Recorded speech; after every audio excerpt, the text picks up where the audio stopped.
for every breath I breathe all day long. For this heart that beats, it keeps me going on. For the ears that hear, for the eyes that see, for the lips that can sing of your majesty. Hey, it's good to see you this week. I've got to do this a little sooner because I'm going to a wedding. I'm actually excited about leaving town, which I used to do all the time to play music or travel or coach. And so I'm finally get to leave town and go to a wedding. I'm looking forward to that. But there's not that many people that get to attend the wedding, so I'm sad about that. But that's how it goes. I'm just happy to get out. Anyway, today's been a busy day, and I need to get this done so that you'll have something this week by Saturday. And so I wanted to remind you that last week we had a pretty cool topic of David killing the giant, and because he trusted God, he did amazing things. And so we had a great kind of a happy ending story last week, and we're going to kind of pick up with that. We're in 1 Samuel starting with 18, and this starts out great and kind of takes a negative turn, but we have, if you recall, David slays the giant, takes his head, and takes it back to show the army. And Abner, who's the general for Saul, is like, who is this guy? And Saul says to Abner, go get that guy. Whose kid is that? It's interesting because David has been playing music for him to calm him down, and he'd never even asked about him, didn't know where he was from, just kind of like that guy who plays the music. And so Abner brings him in, asks some questions, and it says David is still carrying the head of this giant. So David's pretty strong because this head of this big guy had to have been very heavy. I know this is kind of gory and not in the normal children's book of Bible stories, but he's carrying the head with him as a champion. And he's not saying I slay this guy, but he's like, the Lord gave me this victory over the person who was mocking the army of God. And so Saul sees him and he's like, who's your father? Thinking maybe he was a warrior that he didn't know about, the son of a warrior or son of the prince. And David's like, I'm just the son of Jesse from Bethlehem. And Saul is like delighted with him and loves him. And it says, puts him in charge of makes him commander. Everyone's delighted because everyone's like, wow, this guy's amazing. He trusts God. People have put full confidence in him. They put confidence because he shows wisdom. It's really interesting. And so it says here that Saul never lets him go home now. Remember before, David was like going back and forth between, he loves his sheep, he loves his animals, he loves the job that he had, but he would come down and help out and go back. Never gets to go back.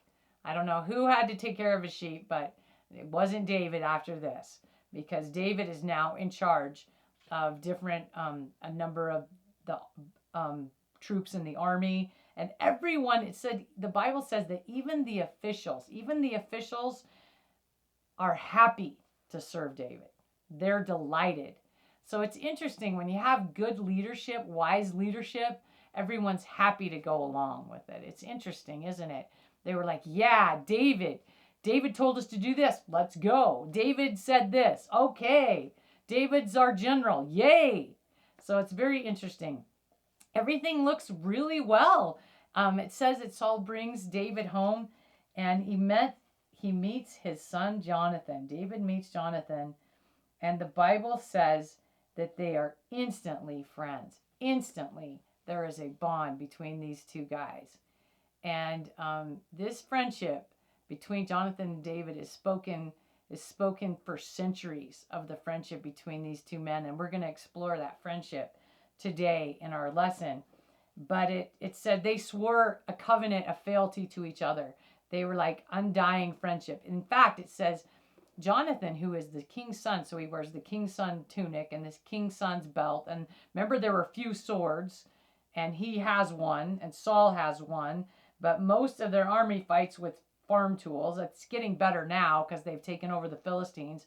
There's probably more swords, and there's probably more weapons. But Jonathan would have had one of the best weapons, and he gives his sword, his armor, his tunic, his belt, to his bow, even to David. What an amazing thing. That their friendship is unbelievable. David, Jonathan is never jealous of David. Remember, before David came along, Jonathan was the hero. Jonathan is the one who took out the outpost with only one other guy.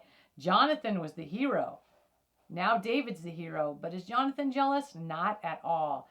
Jonathan loves David. He delights, he celebrates every victory, gives him everything he owns. He basically, by giving him his gear, is by saying, you're the king's son too. In fact, you rank higher than I do, which is unbelievable. This Jonathan is the kind of a friend that everyone needs to have. He is a wonderful friend.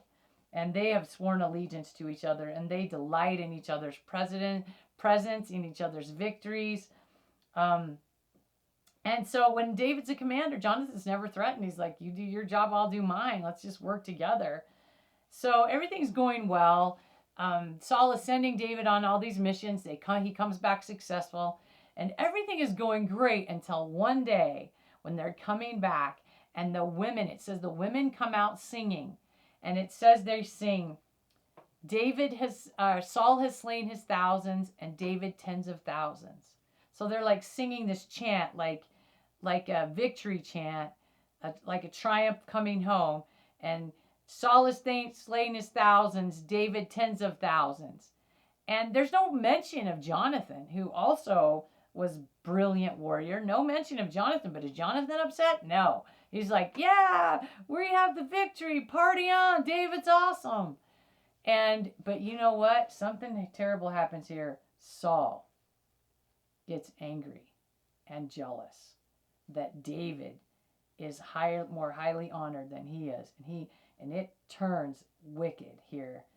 And it says from then on, he kept his eye on David. He watched him. And David is totally loyal to Saul. He's totally loyal to Jonathan, the king's son. And he's totally loyal to God. And he's totally loyal to Judah and Israel. And the Bible says they all love him. So he's completely loyalty. And you know, the Bible says the greatest among you will be your servant. David was that kind of servant. He's serving everyone. And that's why they love him. It wasn't ever about him. So at this point anyway. So jealousy is so destructive. It just ruins Saul. It absolutely ruins. It ruins his family. It ruins everything. And it is tearing it apart. And I've seen jealousy in different things in my life. You know, I've worked with junior high school students. I've worked with teams. I've worked with people. Jealousy is terrible. You know, people are jealous of the dumbest things, like if somebody's better looking, or if somebody is a better athlete, or if somebody has something that they don't have, or whatever. But jealousy is so destructive. It's like I say like junior hires are really wicked about jealousy. And it just seems like some people never grow up past junior high jealousy. And I've seen it tear up teams and families and marriages. It's a terrible, destructive thing. And Saul is just going down that road. Here he loved David, he delighted him, and it turned into something like from Mean Girls. Your friend, now your enemy. Just like, it's so sad, so sad. And it's sad when jealousy takes over in any relationship, because then the jealous person will try to instigate other people to support them in their jealousy, and they become like a pack of wolves on whoever they're jealous of. It's a nightmare. I've counseled so many people over the years where I've had to sit down and just say, you know, they're jealous of you. You know that, right? And no, yeah, that's it. They're just jealous. It's jealous. It's jealousy. And I've just seen it so many times. It's so destructive, such a terrible, terrible thing. Anyway, it keeps building up in Saul, and it says in the Bible that he begins to fear David, because he knows that David has the power of God, and he knows that God has left him. So he begins to fear David. David doesn't begin to fear Saul. He's oblivious. He's like, hey, we're all on the same team. Let's go do it, you know? And Saul is just looking back and sneering, you know. At one point, because Saul is so narcissistic and into himself, he begins to get tormented again by this evil spirit coming and tormenting him. So again, he has to call for David to come and play music and calm him down. But now Saul looks at David and he's not happy that he's there. And he picks up his spear and tries to kill him twice. 2 times David dodges his spear. And then later on, it happens again. And David is still oblivious. I think at this point, he's maybe thinking that Saul's depressed. He's demented. He loves me one day. He hates me the next. It's like I said, it's like a junior high friendship or, bully situation. He's acting like a child, Saul. And David just kind of like, hey, what's the matter? Why don't you love me? Because I love you. You've seen that. So anyway, Saul is trying to come up with a way to get to David. So he remembers. Now remember back when David slew the giant, there was already an offer of money and the bride that somebody would get to marry Saul's daughter. That's never happened. He's never come through on any of that. But finally he says, well, David, why would you like to marry my older daughter? And David's like, I am not worthy to be a son-in-law to a king. And he's like, oh, yes, you are. So he gets it all lined up. And at the last minute, he's like, no. And he gives the girl to someone else. Such a child. His behavior is so childish. Then he finds out, then Saul finds out that his other daughter, Michal, actually is in love with David. He's in love with her. Or she's in love with him. It doesn't really say how David felt about her, but it does say that Michal is in love with David. So Saul thinks, I'm going to use this. So I'm going to work this. Kind of keep your friends closer, keep your enemies closer. I'm going to use this. He said, so David's like, what valiant thing can I do to show I'm worthy of Michal, your daughter? And Saul's like, I know what you need to do. You just need to go out and get 100 Philistine foreskins. Now, this is a weird request. It's not go out and kill 100 Philistines. It's go out, kill them, and circumcise them, and bring the material back to me. This is strange and weird. But David doesn't question. He just does it. I guess he doesn't realize what a vulnerable position that puts you in. You're killing someone, and then you have to circumcise them. And at any point, you could be attacked by someone else. So it says in the Bible that Saul did this because he thought David would get killed doing it. And David came back not only with 100, with 200 to show that he was worthy of Michal. And of course, Saul, just to save his pride, has to give Michal to David in marriage. And so they're married. But Saul is now still thinking, how can I get rid of David? How can I get rid of David? And so at one point he said, send for David. And he has his plan. I'm going to take out David. And Michal happens to hear about it. So she said, David, sneak out the window and go down, and I will she puts material and something covered with goat hair to make it look like David was still in bed. And so the messengers come and she's like, David's sick. Sorry. Look here he is in bed. So the messengers go back to Saul, and Saul says, just go get him. So they go back to Michal, and they find out it's a hoax, that she's tricked them. And then he brings her in. Saul brings his own daughter in and interrogates, how can you deceive me in this way? And she is either so afraid of her father, what he's going to do to her, because this is how crazy Saul is. She's so afraid of her own father that she lies and says, David threatened to kill me if I didn't help him escape. So she lies. She makes it look like she would be harmed by David, which is not even what happened. She's the one who saved his life. So it's so interesting that Saul just keeps, jealousy makes a person go insane. They do dumb things.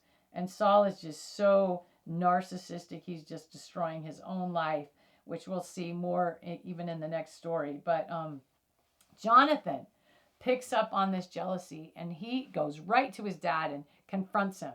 Now you think about this. This is the king. This is the king's son. And the king he goes to his father and say, why are you trying to kill David? And he goes on and on. He's like, David is the one who slayed the giant. He saved you that day. David is the one who did this. David is the one who did that. David has done nothing but serve you and save this whole land. He's done nothing to harm you. And you are being crazy. And so I don't know if Saul was trying to trick Jonathan or if he's just so wishy-washy. One day I love David, the next day I want to kill him. I think he's just a mess because he's such a narcissist. But he tells Jonathan, I swear to you, Jonathan, I make an oath, I will never hurt David. And of course that was a lie. So anyway, so Jonathan's tried to help. Jonathan thinks for now that things are okay. And it goes back and forth between things being okay and things being terrible. But remember, jealous people just can't, if jealousy just takes them to a different place of living, and he can't let go of this. So at some point, David escapes to Samuel, to Ramah, where Samuel is. And David tells Samuel, Saul's trying to kill me. He's just mad at me. I don't know what's going on. But he tells Samuel, and Samuel tells David, you stay here with me. You stay here with me. And Saul cannot let go of it. So he's like, go get David. Tell him I need him. Send some messengers. And it says that the messengers on their way, as soon as they get close to Samuel and David, they start prophesying. It doesn't say what they said. Did they say the Lord is awesome? The Lord is our creator? But whatever happens, the closer they get to David and Samuel, they just start, the Lord is awesome. The Lord is great. They don't even get their job done. They just prophesy. So Saul is like, what is happening? Can you guys go get David, please? I sent some men and they didn't go, didn't bring him back. He sends more men. Same thing. They get close. They start prophesying. God is awesome. God is wonderful. Nobody's getting the job done. And it's really interesting because God is showing everyone, I'm with David. I'm with Samuel. I am no longer with Saul. Saul himself goes out. And as he gets close to David, he himself starts prophesying how awesome God is, which is so interesting because it just shows that he himself cannot touch David at this time. So things settle down for a little while. Jonathan and David meet, and they know that something's up, but they don't know what to think about it because Saul, like I said, goes from I love David, I hate David, so nobody knows what to do. But there is a big festival that happens once a year, and David is always present at the table of Saul. He's required to be present at the table of Saul for that festival. And so Jonathan and David are talking, well, I don't know what to do. Am I safe to go home? I don't know if you're safe to go home. Jonathan says, and David come up with this idea. And they, first of all, again, they swear, I will serve you forever. You are my friend forever. Any child of yours is like my son. I will defend anyone of your blood for the rest of my life. And then after that, they say, let's come up with some kind of plan. And Jonathan is actually, he's kind of like, I want you to be safe, David. Let's make sure. So they come up with this idea and they pray about it. They say, let's just ask God for wisdom. If you go back to the banquet and I'm not there, and Saul says, where's David? He's supposed to be here. And you're going to say, hey, he went back to make sacrifices with his family in Bethlehem. Now, if Saul isn't going to kill me, then he won't be angry. But if he plans to kill me, he will be very angry. And so they have this idea and they say, if he's angry, then we both know you have to leave and you have to go away for a long time, maybe forever. Because if he's angry, we'll know that God is trying to keep you safe. And so if he's angry, I don't want you to come to me because I don't want people to follow me. I don't want you to get killed. So I'm going to come to this place and you're going to hide behind that rock and I'm going to shoot my bow. And I am going to bring somebody with me. And if I tell the person when I'm shooting my bow, hey, go to the left, it's over to the side, then you'll know it's safe to come home. But if I tell my person who's picking up my arrows to go way beyond, to go beyond where they are, you know that you have to go. And that way you don't have to talk to me. You'll be safe. That's our code, our messenger code. So Jonathan then goes to the banquet, and Saul is waiting there, and he's looking for David. And when David doesn't show up, and he knows that Jonathan and David are friends, he says, "Where's David?" Jonathan says he needed to go make a special sacrifice with his family in Bethlehem. Remember, he has a family; they never see him. He needed to go. So Saul instantly blows up. Not just gets angry, he blows up so much that he insults his own son. He says, "You are a cursed son. What kind of a person are you?" And he goes on and he disgraces Jonathan's mother. He says, "Cursed is your mother's womb and her nakedness for bearing you." He's cursing his own son and the mother of his own son. That's how angry Saul is. That he was cursing Jonathan's mother, one of his own wives, one of his own somebody he was intimate with, just to insult Jonathan because he's that angry. So Jonathan knows. Jonathan's not concerned for himself. He just knows at this point, Jonathan knows that David is not only in trouble, he's in real trouble. And so he goes the third day, like they were going to say, and he gets out his arrows. He brings somebody with him. He starts shooting the arrows. And it says that the person who was picking up the arrows would run ahead, which is interesting. I hope these guys are all good shots, because we used to do ready on the right, ready on the left, don't go out. But this guy would go out and retrieve the arrows as they were being shot. And he would yell to him, "Hey, it's over to the side," or wherever. So this time when he shoots the arrow, he shoots it way beyond. And as the guy's running to get it, he says, "No, hurry. It's way past you. It's way beyond you." And so then David knows, not only am I in trouble, I have to get out of here fast. I need to go now. And Jonathan gives him a very clear message. Do not wait. Hurry to get the arrows way beyond you. They're way over you.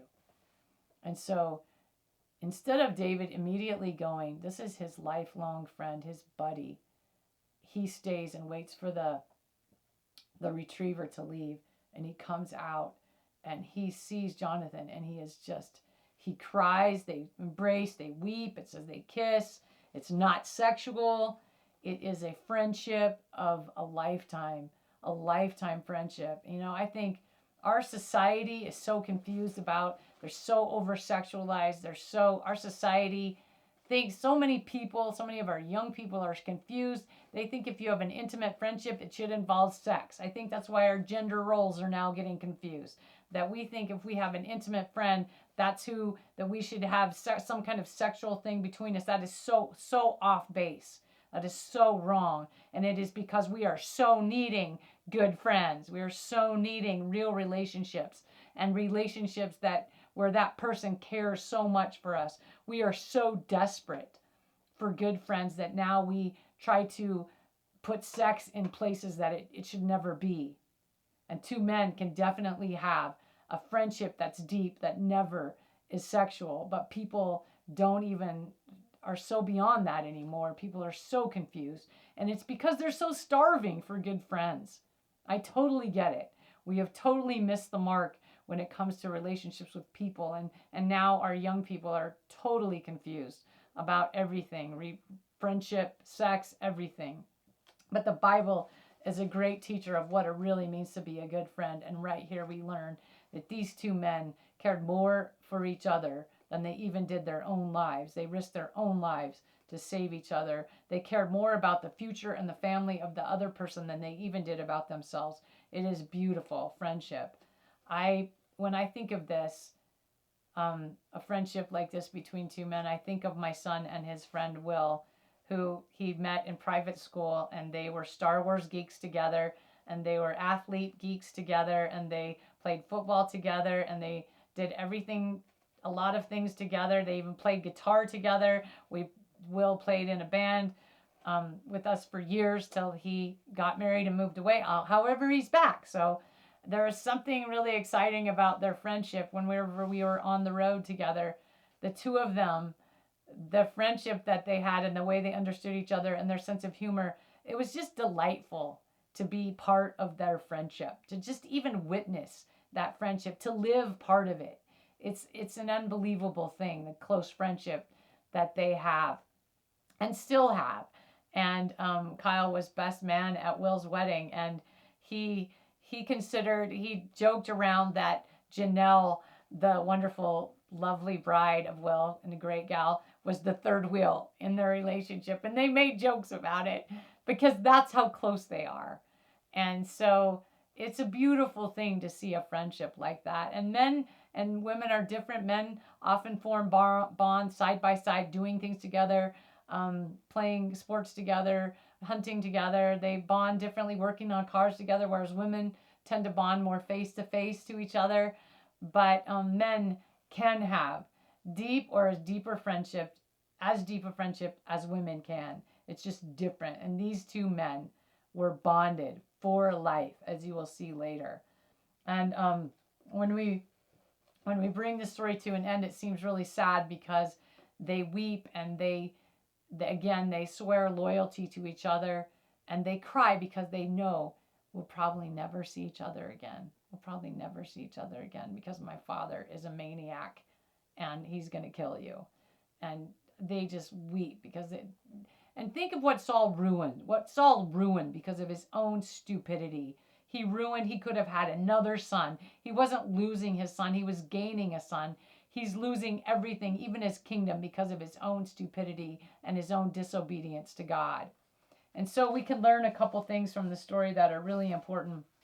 Number one thing, jealousy is a killer. And, that's why the Ten Commandments have, thou shalt not covet thy neighbor's wife, or whatever they have. Be happy with what you have, and be happy for your friends when they have things you don't. Rejoice with your friend's success. Rejoice with people who have things. Just rejoice. Be content with who you are. Do not covet.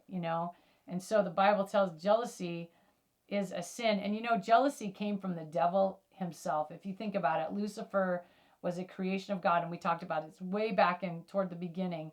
Lucifer was a creation of God who rebelled because of jealousy. He wanted to be higher than God. And of course, God's just like, get down, little boy, because God is infinitely powerful. But Satan was just jealous. And so he uses that against people. And when you're jealous, you're just a tool of the devil, because he knows that game. He knows that game like nobody else. And we should just have no part of jealousy. And if we have those feelings, we should just throw them out, throw them away, and just get behind me, Satan. I'm not playing that game. And when we have friends or even people, even acquaintances, we should rejoice with their successes. We should rejoice with things because relationships are more meaningful than anything. Outside of your eternal salvation through Jesus Christ and the love of your family, which is also friendship, there is nothing more valuable than friends. Nothing. And so jealousy is just something that hurts people and destroys people. And I've seen it ruin so many things. I hate it. I hate it. But learn to rejoice with friends, and learn to cultivate your friendships and risk yourself to be a friend, and consider other people's needs above your own.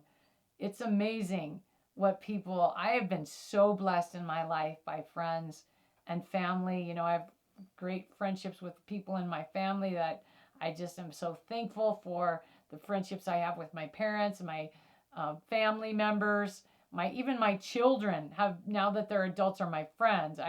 And then outside of that, the people that I've met, and I'm just there's nothing better than people. Relationships are so amazing, and we love that because God loved us, and he loves us so much. And when we have a friend who loves us, it's just God wrapping his arms around us, just saying, I love you, and here's this friend that I'm bringing to you. I love you so much. Here's this friend. And isn't it awesome? And so I think we should celebrate our friends. And this week, call your friends, tell them how much you love them. And I know I lived a really busy life, and I have been sometimes a bad friend about keeping up with people. And I really try. But when I meet my friends and I see them or I talk to them, it's like nothing, it's like time stands still and nothing ever was missed. And we pick right up where we left off, and it is like a piece of heaven. And when we get to heaven, we'll know what that's like. But friends are a piece of heaven now.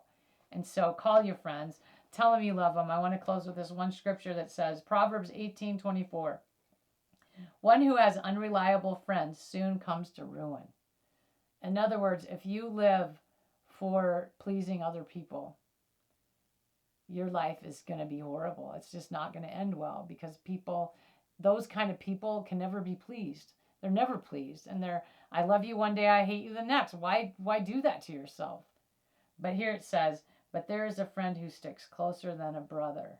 So the Bible teaches us that there are friends, there are people in our lives that'll love you even more than your family does. And that's a lot.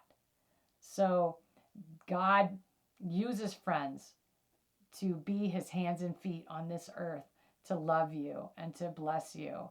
And so be grateful, because there just isn't much better than a really good friend. So I love you guys, and I am like so missing my friends, and thank God for cell phones and to call and to see people. But I just want to tell you I love you. I'm praying for all of you, and I will be thinking of you. I know many of you have many needs, and I'm not forgetting them. So until next time, I love you. I'll see you later.